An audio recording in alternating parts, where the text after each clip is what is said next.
अस्सलाम वालेकुम। नावल है रम्ज़ इश्क और आप लोग हैं मेरे चैनल ड्रामेटिक नावल्स बाय नूर आसिफ।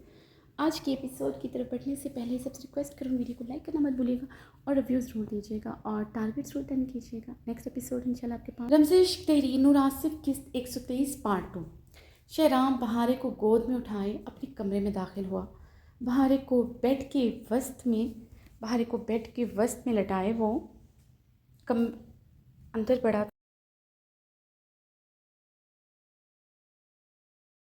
नरमी से लटाते उस पर झुके, उस पर हावी होते, उसके चेहरे को अपने दहकते लबों से झुलसाने लगा। भारी बेडशीट मुट्ठियों में जकड़े हुई थी। शहराम उसके लबों पर झुके, उसकी सांसों को अपनी सांसों से जकड़े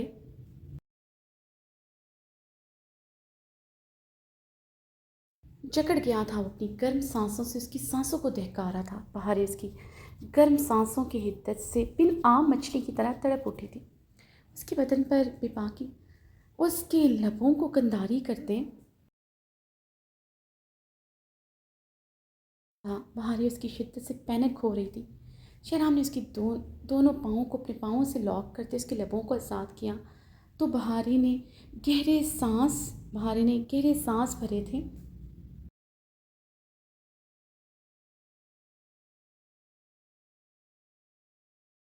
शहराम उसके लबों को आज़ाद करते उसके चेहरे पर झुके, उसके उसके नगोश पर दीवानगी के आलम में अपने लब रख रहा था। बहारी की सांसें मज़ीद तेज़ हुई। शहराम उसके लबों पर फिर से झुकते उसकी मुट्ठियों से बेडशीट बेडशीट आज़ाद करते उसके हाथों की उंगलियों में अपने हाथों की उंगलियां फंसा गया। उसकी पैनिक होती टांगों को वो अपनी टांगों में लॉक किए इसकी राह फरार के तमाम रास्ते मसदूद कर गया था।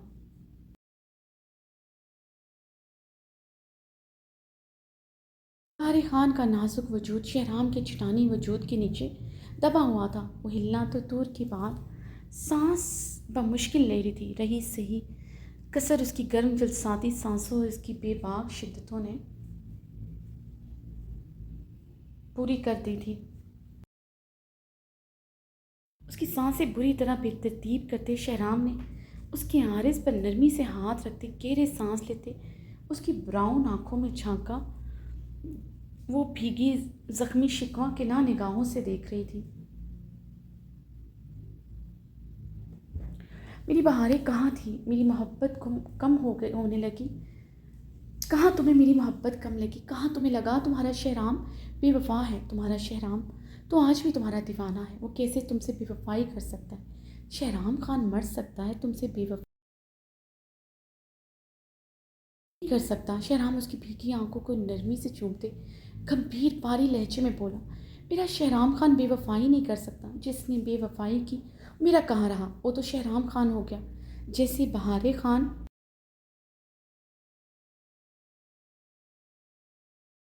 सिर्फ बहारे खान होगी। बहारे भीगे लहजे में बोली। शहराम खान उसकी कमर में हाथ डालता उसे ऊपर को उठाए दूसरे हाथ से उसकी फ्रॉक की जिप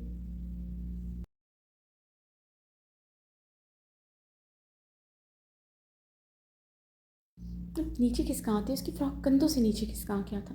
तुम आज भी बहारे शहराम खान हो, देखो खुद की तरफ। तुम्हारी आंखों में दर्द बनकर भी सिर्फ मैं रहता हूँ। तुम सर से पैर तक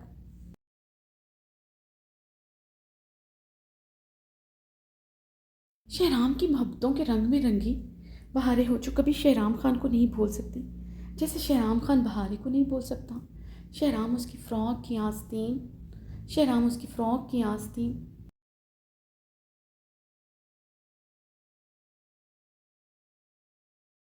दिन फाड़े उसकी फ़्रॉक बिल्कुल नीचे की तरफ खिसकाते उसके बदन से आज़ाद कर गया था। बहारे खान की आंखों की नमी बढ़ी थी। शहराम खान उसके गोशों पर उपरी नमी अपने अंगूठों से साफ करते उसकी गर्दन पर झुके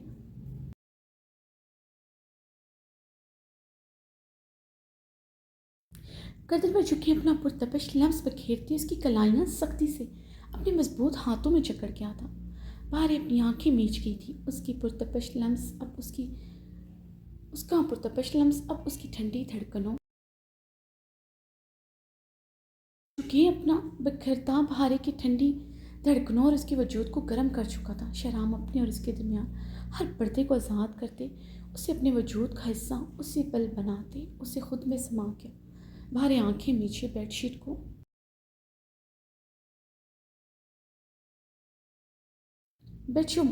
को मुट्ठियों में शिद्दत से जकड़ की थी। शहराम खान की जुनूनी शिद्दत में पिघल कर फना होते अपना आप भूलना चाहती थी। वो सब कुछ जो उसके लिए एक डरावने ख्वाब की तरह था। बहारे खान की आंखों से आंसू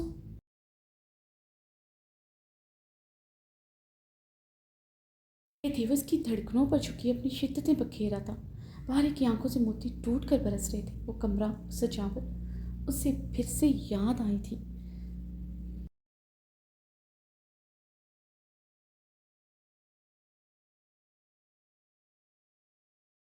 की सिसकियों में बहते आंसुओं के कर्बनाक आहें भी शामिल हुई थी। शहराम खान की शिद्दतों में वक्त के साथ इजाफा हो रहा था। कमरे में जुमानी आवाज़ें और गंभीर सांसें गूंजती।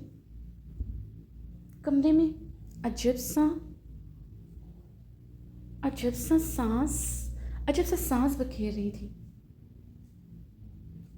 बिजली के जोरदार कड़कने पर भारी शहराम की कमर को जकड़ी, उसके साथ लिपटी।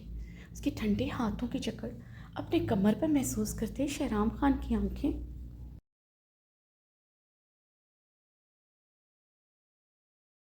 पर सुकून होती बंद हुई थी। शहराम खान की शिद्दतों में इजाफा हुआ था। शहराम खान की शिद्दतें पूरे कमरे को लरजा रही थी। बाहर बिजली कड़कती खामोश हुई थी। बारिश बंद होती बाहर का मंजर पर सुकून कर चुकी थी पर पर सुकून हो चुका था। बहारे के हाथों की जकड़ शहराम की कमर पर मजबूत से मजबूत तक होती जा रही थी। कमरे में फिर से सांसों और आंसुओं का रक्स गूंजा था।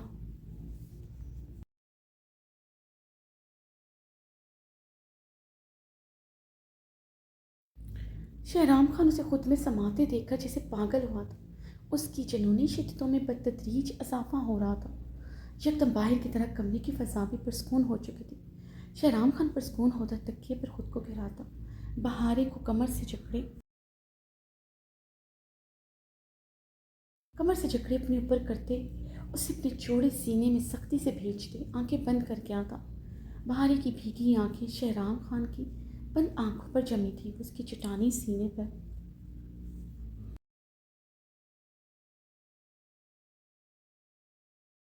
हाथ जमाए उसे काफ़ी देर से देख रही थी। उसकी गहरी होती सांसें बता रही थी वो गहरी नींद में चला गया। उसकी मगरूर उठी हुई नाक को देखकर वो रोते हुए हंस पड़ी। उसकी मगरूर उठी हुई नाक को देखकर वो रोते हुए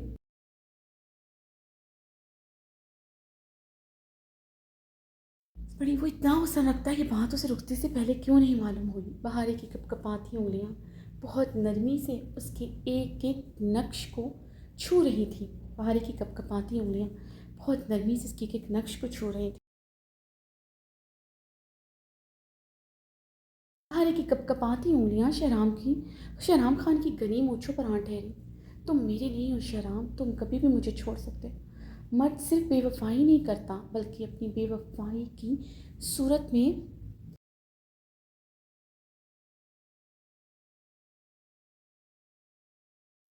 औरत को सारी उम्र की इनसिक्योरिटी दे जाता है। मेरी इनसिक्योरिटी ये नहीं तुम्हारा पैसा, तुम्हारा नाम, तुम्हारी पावर किसी और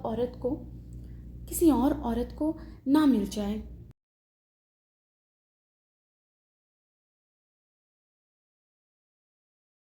मेरी इनसिक्योरिटी ये है कि मेरा शहराम खान किसी दूसरी औरत का ना हो जाए।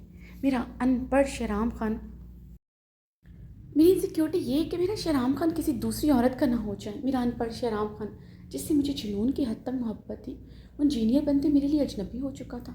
तो मैं कैसे बताऊँ, तुम्हारे अनपढ़ होने से कभी नफरत थी, मगर आज कोई मुझसे पूछे मुझे ज़िंदगी से क्या चाहिए, मैं हंस कर कह दूँ वो अनपढ़ शहराम खान जो मुझ पर पागलों की तरह मरता था, अपना सब कुछ कुर्बान कर दूँ।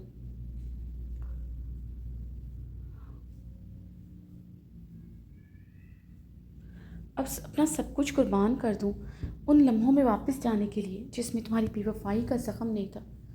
मेरा शहराम खान तो तब तक मेरा था जो मैट्रिक पास था। तुम मेरे नहीं हो शहराम खान। मैं सारी उम्र तुम्हारे लफ्ज़ों के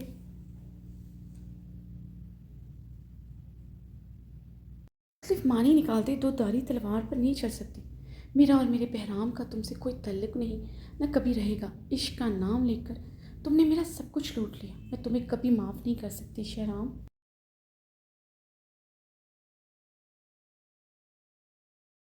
शहराम खान बहारे उसके सीने पर सर रखते आंखें मूंदे शिद्दत से रोती थी। शहराम खान ने आंखें बंद किए बेड पर हाथ मारा था। अपने करीब बहारे को ना पाकर वो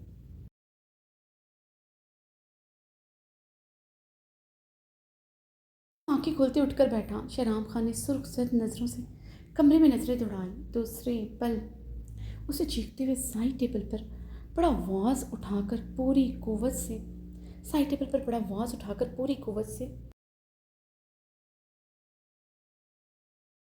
ज़मीन पर दे मारा था। बहुत हो गया बहार शहराम खान। अब शहराम खान अपना तरीका अपनाएगा। असल में जो शहराम खान सबके लिए है वही शहराम खान तुम्हारे लिए भी अब से होगा। तुम मुझे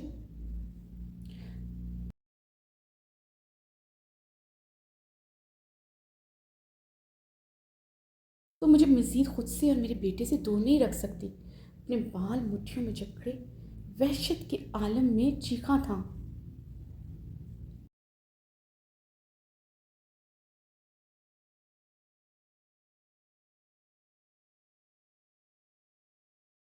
फरहान अबीर के कमरे में उसके पास बेड पर बैठा हुआ था। उसकी तरफ से रुख मोड़े करवट के बल कंबल लिए लेटी रो रही थी। उसकी तरफ से रुख मोड़े करवट के बल कंबल लिए लेटी रो रही थी।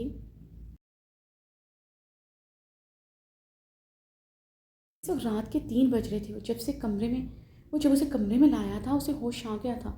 रक्षा को उसको फ्रेश जूस पिलाने को कहकर उसने उसी लम्हे डॉक्टर को फ़ोन कर दिया था।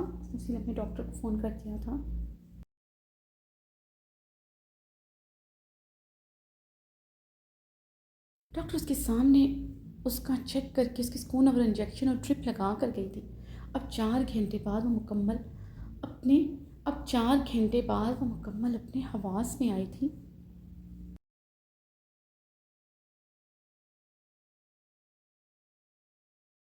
ज़रा पिछले आधे घंटे से उसके पास बैठा उसे ऐसे ही देख रहा था। वो ऐसे ही उसकी तरफ से रुख मोड़े वो ऐसे ही उसकी तरफ से रुख मोड़े रो रही थी।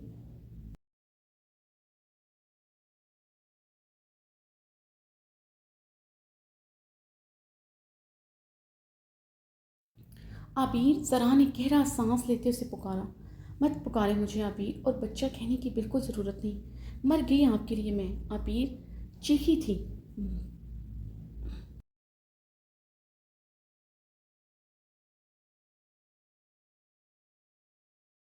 ज़रा ने गुस्से से जबड़े भेजते उसे बाजू से जकड़े बिठाया।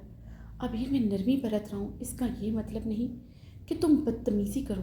जरान ने गुस्से से कहा।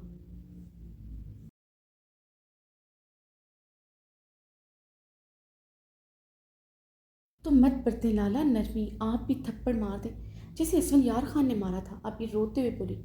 अभी मैं तुम्हें थप्पड़ मारने का सोच भी नहीं सकता क्योंकि तुम मेरी बहन हो, मेरी जान का टुकड़ा हो।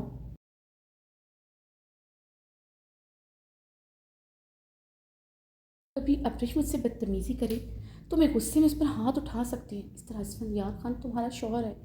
तुमने जो लाउंज में कहा उससे वो क्या?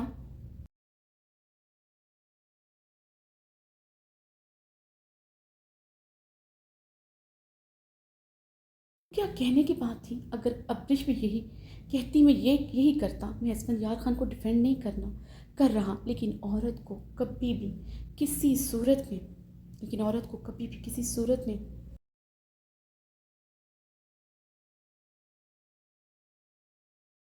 किसी गैर मर्द का नाम भी अपनी ज़बान से नहीं लेना चाहिए। अगर मर्द बदकार हो और अपनी बदकारी के कारनामे बिना किसी शर्म के सुनाए फिर भी आबिर जरान की बात काटते चीखी थी।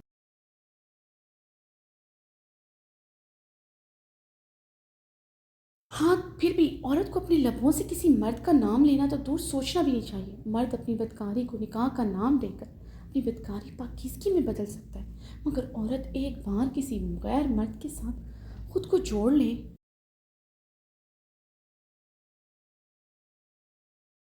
तलाक के बाद भी बदकार ही कहलाएगी। ये मैं नहीं कह रहा, ये तल्ख हकीकत बता रहा हूँ तुम्हें। असफन बद किरदार है तो उसे सज़ा मिलेगी।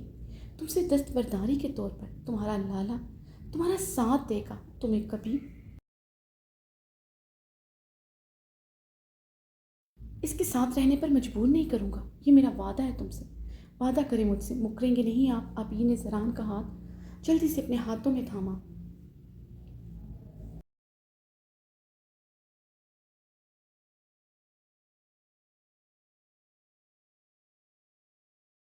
वादा है मेरा, मैं तुम्हारा साथ नहीं छोड़ूंगा, ज़रान ने मजबूती से कहा।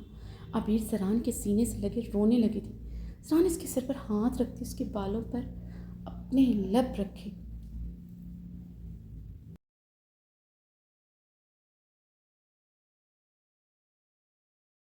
प्राग प्राग का क्या हाल है लाला, मुझे इसका पता करना है। प्लीज़ पता करके बता दे। मैंने अभी दारिम को फ़ोन किया था, वो मेरा फ़ोन नहीं उठा रहा। अबीर ने रोते हुए कहा।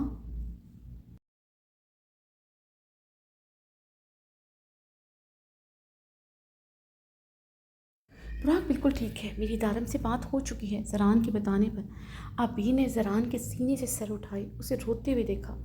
आप मुझे लेकर जाएंगे? आप मुझे लेकर जाएंगे?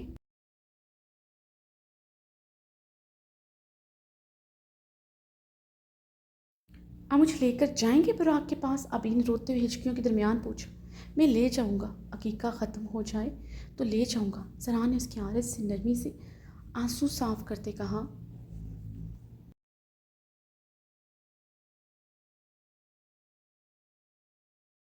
अबीर फिर से रोते हुए जरान के सीने से लगी थी। बहुत बुरे लाला हैं आप, मैं आपसे कभी बात नहीं करूंगी। अबीर उसके सीने से लगे हिचकियों से बोले।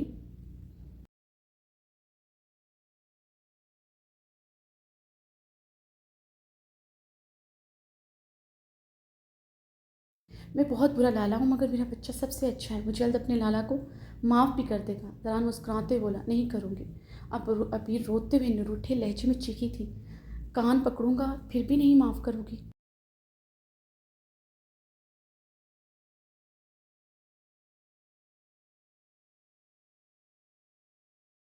मुस्कुराते हुए शरारती लहजे में कहा, फिर भी नहीं।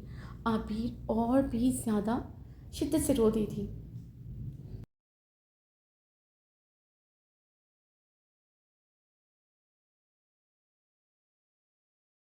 हाँ ने मुस्कुराते उसके बालों पर अपने लब रखे थे। वो निरूठे लहजे में रोते हुए बहुत सारे शिकवे कर रही थी। जरान उसकी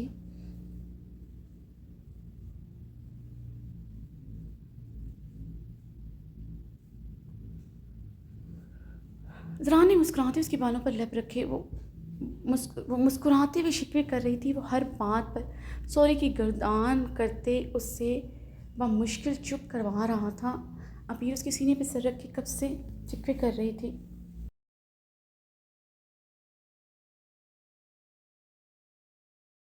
अरहम खानज़ादा इस वक्त सफ़ेद शलवार कमीज़ में मलबूस था, जिस पर ब्राउन मर्दाना शाल कंधों पर डाले हुए था। वो अपने हल्के नमज़दा बालों में उंगलियां फेरते अपनी स्याह बूटों की दमक लिए प्रीजे के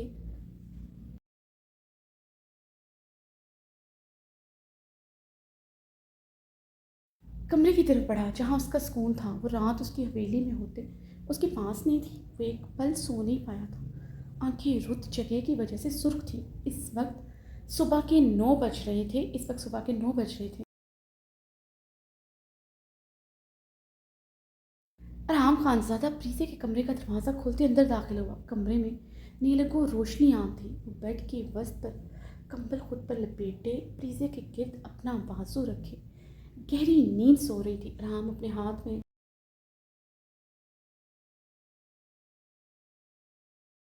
मौजूद पैकेट कमरे में मौजूद सोफे पर रखता बेताबी से होर की तरफ बढ़ा। सारे लैंप ऑन किए, हम बेड पर उसके करीब बैठते उसके गिर्द अपने दोनों हाथ महसूर करते उस पर झुका।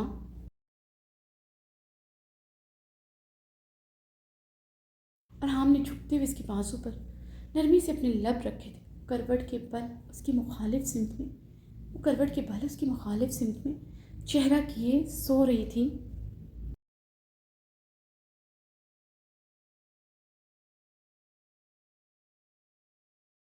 और हमने बहुत नरमी से इसके बाजू प्रीते के गिर से हटाते उसे बहुत नरमी से सीधा किया। हमने झुकते हुए इसके खूबसूरत चेहरे के नकोश पर अपने लब रखे।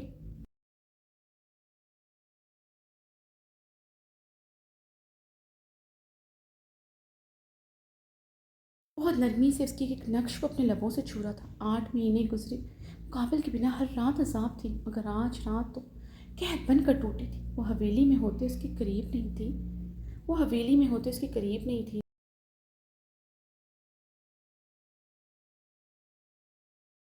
ये कैसे मुमकिन था? कैसे उसने उसे खुद से दूर रहने दिया था? सारी रात सिगरेट सुलगाए लबों में दबाए खुद से सवाल करता रहा था। उस सारी रात सिगरेट सुलगाए लबों में दबाए खुद से सवाल करता रहा था।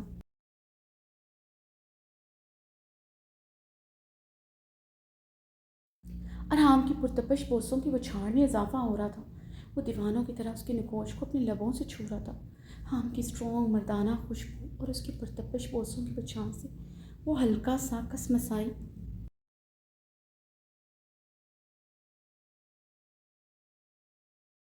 उससे दूर हुआ था। वो ने नींद से गुलाबी हाथ में आंखें खोलते देखा। अपने करीब बैठे अरहाम को देखते और अपने करीब बैठी अरहाम को देखते वो उठकर बैठी थी जल्दी से उठकर बैठी थी।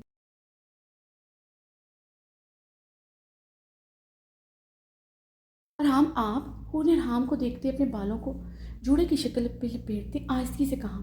अरहाम की सुर्ख आंखें देखकर वो अपनी नजरें झुका गई थी। जानती थी उसके बगैर रात भर सोया नहीं होगा, और ये भी जानती थी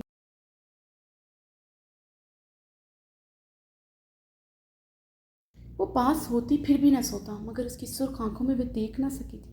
वो बहुत संजीदगी से, बहुत सर्द निगाहों से उसे देख रहा था।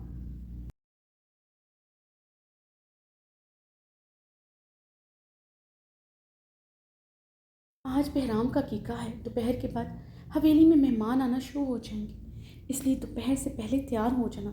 सोफे पर तुम्हारा ड्रेस रखा है। यहाँ आने से पहले तुम्हारे लिए शॉपिंग की थी, और भी बहुत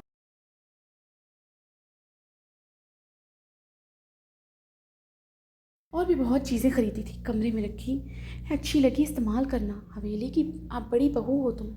सब तुमसे मिलना चाहेंगे। जब तुम यहाँ नहीं थी सब तुम्हारे बारे में पूछते थे।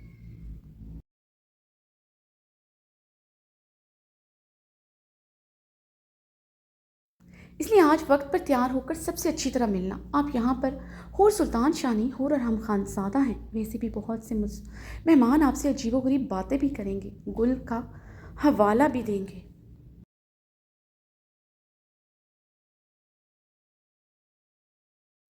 इसलिए जब से सबकी बातें सुनिएगा। इस सब में मेरा कसूर साबित मत करती फिरना। गलती तुम्हारी थी, यहाँ से तुम खुद गई थी। गलती तुम्हारी थी, यहाँ से तुम खुद गई थी।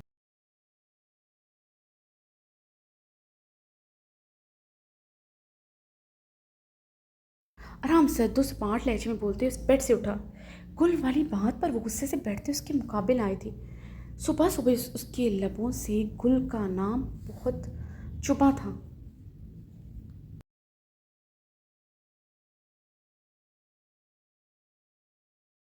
क्या मतलब? गुल का हवाला मुझे क्यों देंगे? अब आपका इससे कोई तल्लुक नहीं है। ये बात जानते हैं। हूर ने रहाम की आंखों में भीगी आंखों से देखते सवाल किया। उसके इससे तो सपाट रवैये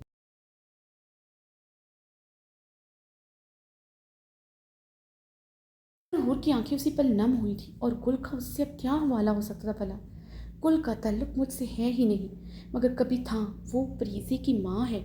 जितनी भी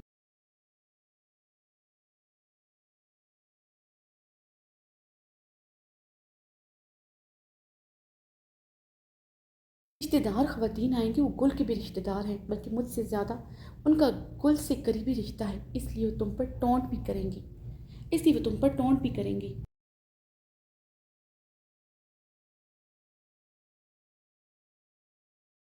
जब तुम यहाँ नहीं थी सब यही समझ रही थी मैं प्रीति के लिए गुल को दोबारा अपना रहा हूँ। गुल बख्तावर खान से शायद अलहदा हो चुकी है। बख्तावर खान के साथ नहीं बल्कि अपनी हवेली में रह रही है। इसलिए सबको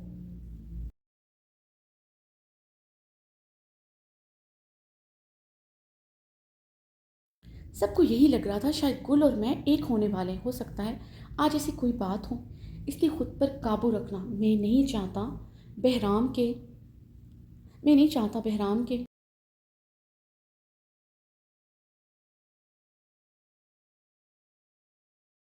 टीके पर कोई बदमज़गी हो। अरहाम ने उसे सर लहजे में तंबी की थी। अगर गुल बख्तावर खान के साथ नहीं रह रही तो अपना लेते उसे। किस बात का इंतज़ार कर रहे हैं? होठ चटकते हुए बोली। गुल बख्तावर खान के साथ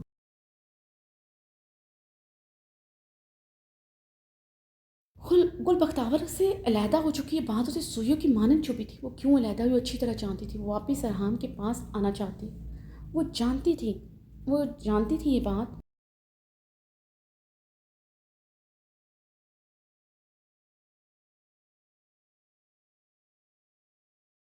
और बात को गलत मतलब मत दो। मैंने तुम्हें वार्न किया है, ऐसा कुछ हो सकता है। कल हम आए थे, देखा था कैसा डिप्रेस्ड माहौल था हवेली का।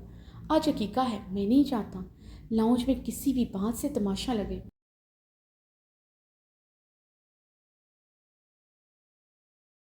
गलती होगी मैं यहाँ आई। आज अकीके में आपको चाहिए था गुल से निकाह भी कर लेते। प्रीजे को उसकी माँ मिल जाती और आपको आपकी पहली मोहब्बत और आपकी हवेली का माहौल भी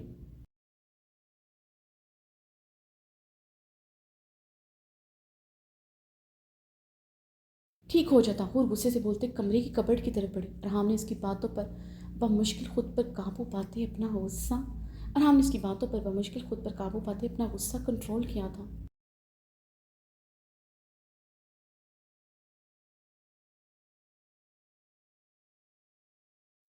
हूर ने अलमारी से अपना ट्रॉली बैग निकालते उसे बेड पर रखा था।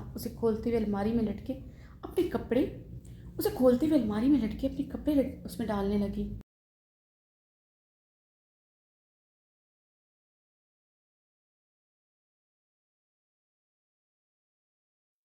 ये क्या कर रही हो? रहाम ने जबड़े भींचते पूछा। जा रही हूँ मैं, मुझे यहाँ नहीं रहना। कल से 10 बार आप मुझे चिता चुके हैं। प्रीति की मामा मैं नहीं हूँ। अब पता चला वजह क्या है।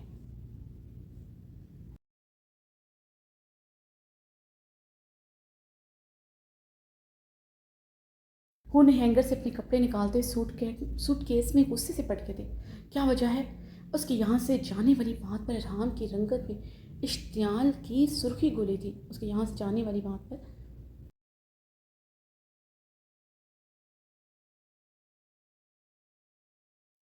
गोली थी। वो बहुत मुश्किल से खुद पर काबू पा रहा था। गुल बख्तावर खान के साथ नहीं रह रही। रास्ते साफ हैं। जाए प्रीजे को उसकी माँ वापस लौटा दे और अपनी पहली मोहब्बत को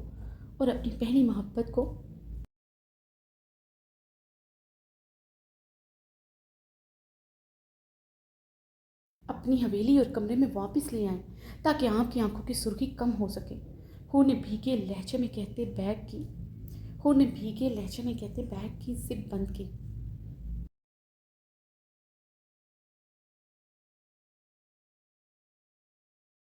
अरहाम उसे बाजू से जकड़े झटके से अपने करीब कर गया था। तुम हूर सुल्तान शाह नहीं, हूर अरहाम खानजादा।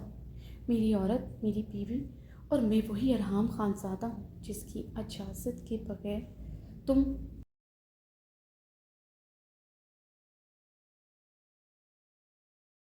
ये तुम्हारी भूल है। तुम इस हवेली से मेरी मर्ज़ी के बगैर कदम निकाल सकोगे।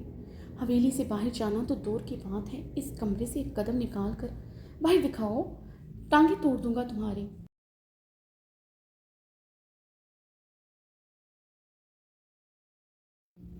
आराम उसे सुर्ख आंखों से देखते बर्फीले लहजे में घुर्राया। उसकी हवेली से जाने वाली बात पर उसकी दिमाग की रगें फड़की थी। शरियानों में खून लावे की मानद उबला था।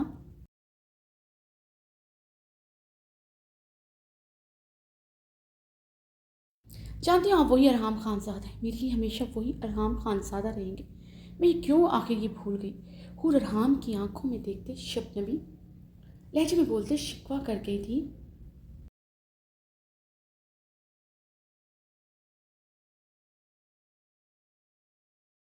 उसकी भीगी आंखों और भीगे लहजे पर अरहाम ने जबड़े भींचते अपने अंदर उठते इश्तियाल पर काबू पाया। मगर वो चाहकर भी अपने गुस्से पर काबू नहीं पा रहा था। वो यहाँ से जाने चाहती जैसे आतिशगीर मादी की तरह फट रहा था।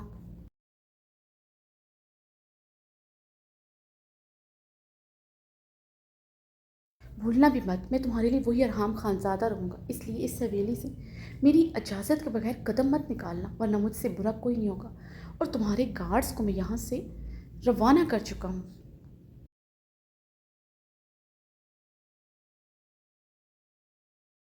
और सुल्तान शाह को भी कॉल करके बता चुका हूँ, अब तुम शाह मेंशन नहीं यहाँ ही रहोगी और मेरे होते हुए तुम्हें किसी गार्ड की ज़रूरत नहीं, ना ही मेरी हवेली की दीवारें इतनी छोटी हैं जिन्हें तुम फलांग सको।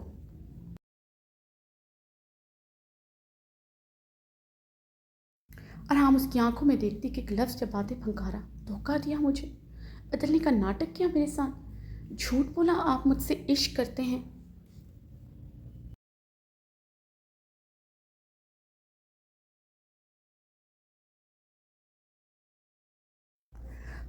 झूठ बोला आप मुझसे इश्क करते हैं। हूर ने राम की सर तो स्मार्ट आंखें में देखते भीगे लहजे में पूछा, मेरा इश्क ही कहता है तुम्हें अब कहीं ना जाने दो, तुम्हें अपने पास रखने से मेरा इश्क तुम्हें छोट लगता है तो लगता रहे।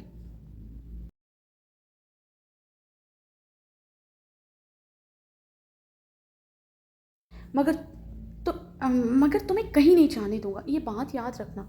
हाँ, मुझे कमर से थामे अपने करीब कर गया था, पास रहूंगी, करीब नहीं आने दूंगी, याद रखिएगा। हूर अंगद शहादत की उंगली उठाए हूर अंगद शहादत की उंगली उठाए वो राई उसके नर्म लहजे पर अब हूर की आंखों में शोले से लपके थे। अच्छा, ऐसी बात है। हमने इसके अंदाज पर उसे सख्त निगाहों से घूरते आईब्रो उचकाए।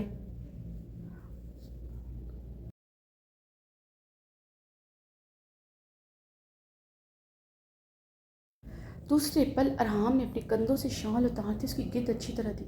हूर ने गुस्से से शॉल उतारना चाहिए। हूर डोंट, सर पर ओढ़ो इसे। अरहाम ने सर लहजे में हुक्म दिया।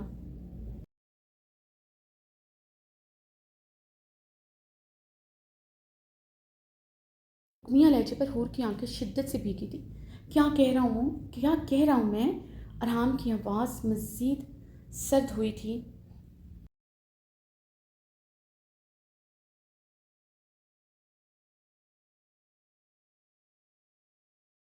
मैं वो चादर अपने सर पर अच्छी तरह जमाई। उसकी फर्माबरदारी पर राम के लबों पर मुस्कुराहट छाई थी। उसका हाथ पकड़े कमरे से निकलता अपने कमरे की तरफ बढ़ा।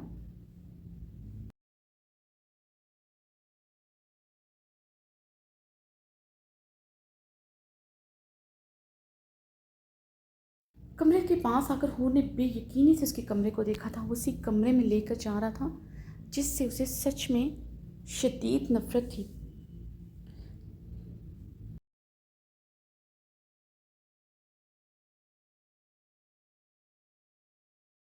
हमने दरवाज़ा खोलते अंदर दाखिल होते कमरा ला गया। हूर डबडबाई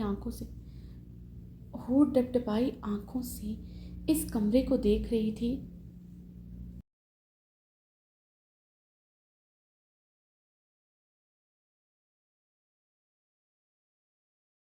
जहाँ हर चीज़ सिर्फ गुल की थी। उसके पास यहाँ की कोई अच्छी याद तक न थी। हम उसके वजूद से शॉल अलहदा करते उसके कमर में हाथ डालते अपने बेहद करीब कर गया था। और हाँ, अपने बेहद करीब कर गया था।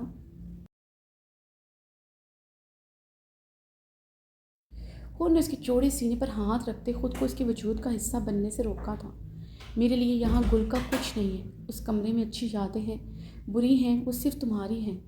बहुत मजबूत इंसान हूँ मैं।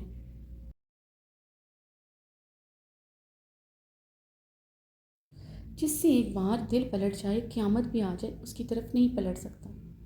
मेरे दिल से वो उतर गई थी और ऐसी उतरी कि उसके साथ गुज़रा कभी एक लम्हा भी याद नहीं आया।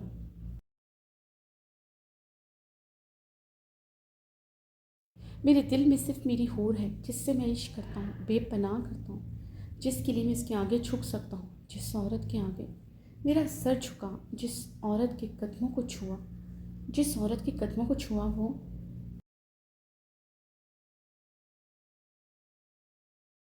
सिर्फ तुम हो। और हम घुटनों के बल बैठता, उसका पाँव अपने घुटने पर रखता, उस पर अपने लब रख गया था। उन्हें बेयकीनी से रोते हुए राम को देखा था।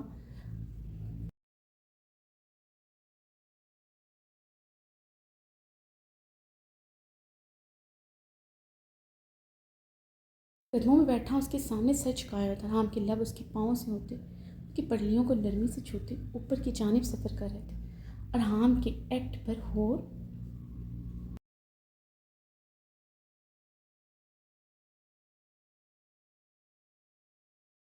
राम के हेड पर हूर की आंखें गुलाबी से नशीली हुई थी, बहुत नरमी से अपने लबों के हदूद की तजावज़ बढ़ा रहा था। उसका पाँव ज़मीन पर रखते उसकी कमर के गिर्द अपने बाजुओं का हिसाब मजबूत करते उसके पेट पर अपने लब शिद्दत से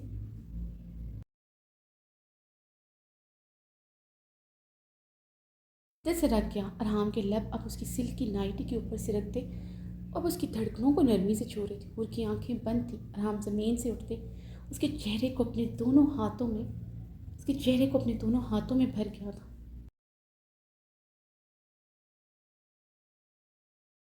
हूर ने आंखें खोलते अरहाम को देखा। उसकी खुमार ज़दा आंखें देखते वो गुलाबी होती नजरें झुका गई थी। प्रीज़े की मामा, सिर्फ तुम हो मेरी जान, और अरहाम का इश्क भी सिर्फ तुम हो।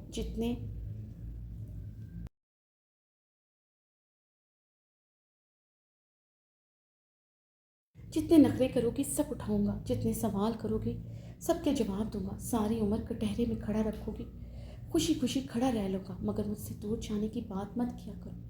तुम कमज़ोरी हो मेरी, पागल हूँ,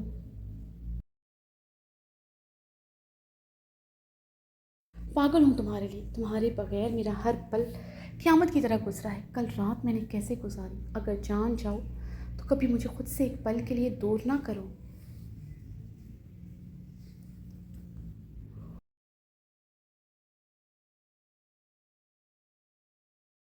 हाँ, उसका चेहरा थामे उसकी आंखों में देखते जिसके आलम में बोल रहा था। वो नज़रें झुकाए लब काट गई थी। उसकी आंखों में देखना उसके लिए मुश्किल तरीन अमर था।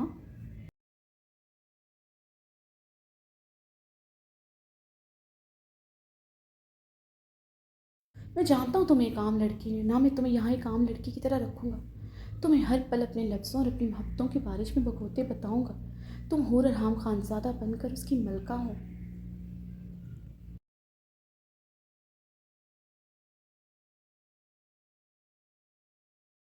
तुम्हारा गुलाम जिसे तुम जैसे चाहो ट्रीट कर सकते हो। सिर्फ मुझे खुद से दूर ना झटका करो, मुझे खुद से करीब आने से मत रोका करो। तुम नशा हो मेरा, जिससे ना मिलने से मेरा बदन टूटने लगता है, मेरी सांसें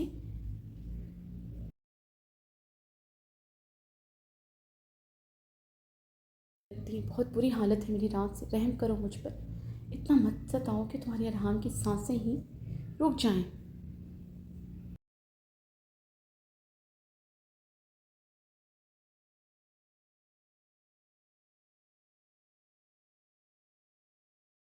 अरहाम बहके बहके अंदाज में बोलते उसके लबों पर झुके, उसकी सांसों को अपनी सांसों में कैद कर गया था। और उसकी शर्ट मुट्ठियों में जकड़ के अपनी शर्ट उसकी मुट्ठियों में से छुड़वाते उसे नरमी से बेड पर धकेल गया।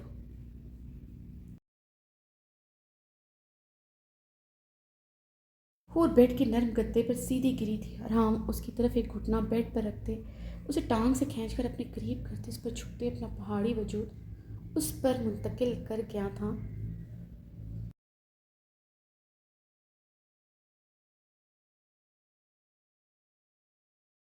हूर के चेहरे के एक एक नक्श को दीवानों की तरफ छू रहा था। राम ने उसकी गर्दन पर झुकते उसकी गाउन की डोरी खोलते अपने हाथों की भी बाकी बढ़ाई, तो हूर ने दोनों हाथों से उसे खुद से दूर धकेला।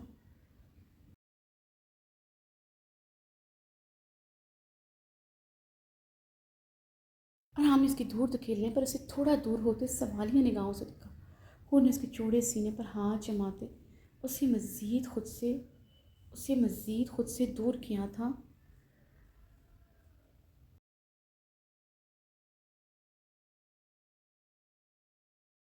राम ने सुलझन भरी निगाहों से देखते पीछे होते उठकर बैठा। और भी नज़रें झुकाए उठकर बैठी थी। राम उसके सामने बैठा उसे अब सर्द सुर्ख आंखों से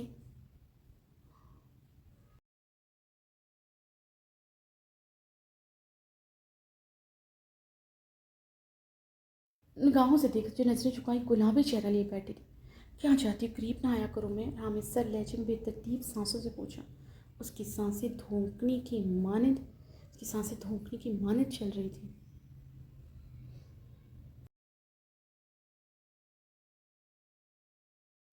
उसके इतने करीब आकर वो मरने वाला हो गया था। दिल कर रहा था मर्जी के बगैर सामने बैठे नाजुक वजूद की मर्जी के बगैर उसकी ज़बरदस्ती कर ले, अपना वही रूप दिखाए जिससे वो खौफ खाती थी। मगर जितना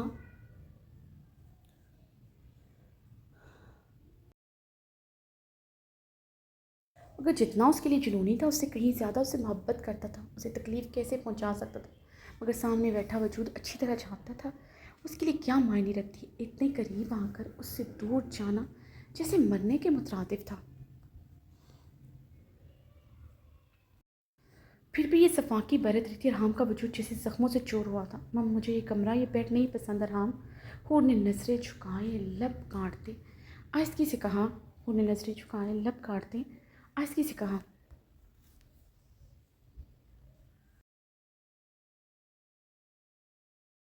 झूठ हो, तुम्हें कभी मेरे करीब आना पसंद नहीं है, ये कमरा नहीं पसंद। कल प्रीति के कमरे में क्या प्रॉब्लम था, उस दिन होटल के कमरे में क्या मसला था कि तुम्हारे आंसू ही ख़त्म नहीं हो रहे थे।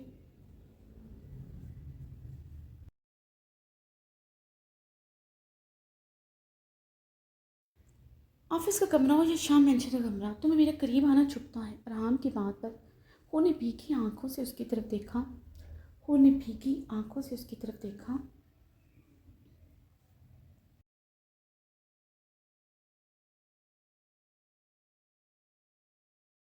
5 महीनों में जो मेरे साथ आपने सलूक किया वो भूल गए आप। और हाँ, फिर भी कैसे आप मुझे आपका ऑफिस और शाम मेंशन के करीब आना अच्छा लग सकता है, अच्छा लग सकता था।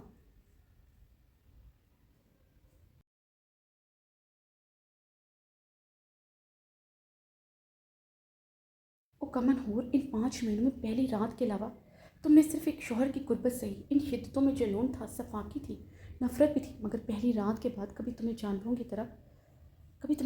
की तरह नोचा घसीटा।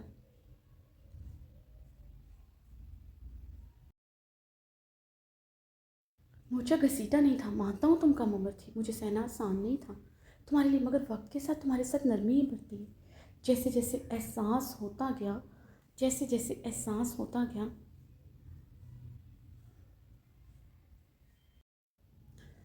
जैसे जैसे एहसास होता गया तो मेरे लिए क्या मायने रखती है, मैं तुम्हारे लिए नर्म हो चुका था। हाँ, तुम्हें अपनी पनाहों से कभी आज़ादी नहीं दी क्योंकि ये मेरे बस में नहीं था। ना है मेरे पास हो और मैं तुम्हारी वजूद की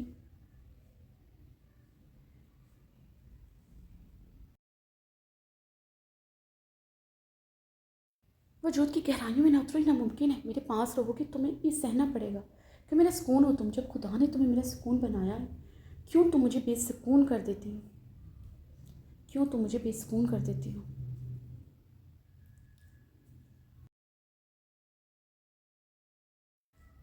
तुम मुझे बेसुकून करके खुश होती। अरहाम ने चुपते लहजे में सवाल किया। अरहाम, मैं वो मेरा ये मतलब अरहाम मैं ये मेरा ये मतलब नहीं था। होठ टूटे लहजे में होठ टूटे लहजे में मुश्किल बोलते वजाहत दी थी। चाहता हूँ तो मुझे खुद से दूर क्यों झटकती है? तुम मेरी कमज़ोरी से वाकिफ़ हो चुकी हो। 8 महीनों से तड़पा रही हो। अब मैं यही चाहती हूँ मैं तड़पूँ। शायद मुझे सज़ा दे रही हो, लेकिन मैं चाह कर भी अब तुम्हें सज़ा नहीं दे सकता। मैं चाह कर भी अब तुम्हें सज़ा नहीं दे सकता। लेकिन कोशिश करूँगा अपना सुकून अपने बाकी रिश्तों में तलाश कर सकूँ। शायद मिल जाए मुझे, लेकिन याद रखना तुम इस हवेली से कहीं नहीं जा सकती। रहोगी अब तुम यहीं पर। आज की एपिसोड इधर ख़त्म होती है। आई डोंट नो कि क्या ऐप में प्रॉब्लम आ रहा है। लास्ट में आके ना वीडियो बहुत रुक रुक के चलती है और आज मेरा गला भी थोड़ा ख़राब था, तो दुआओं में याद रखिएगा। और एपिसोड ख़त्म होती है तो जो लोग वॉइस ओवर सुन रहे हैं वो लोग अपना रिव्यू ज़रूर दीजिएगा और वीडियो को लाइक ज़रूर कीजिएगा, तो मुझे भी पता चले कि वॉइस ओवर सुनने वाले कितने लोग हैं।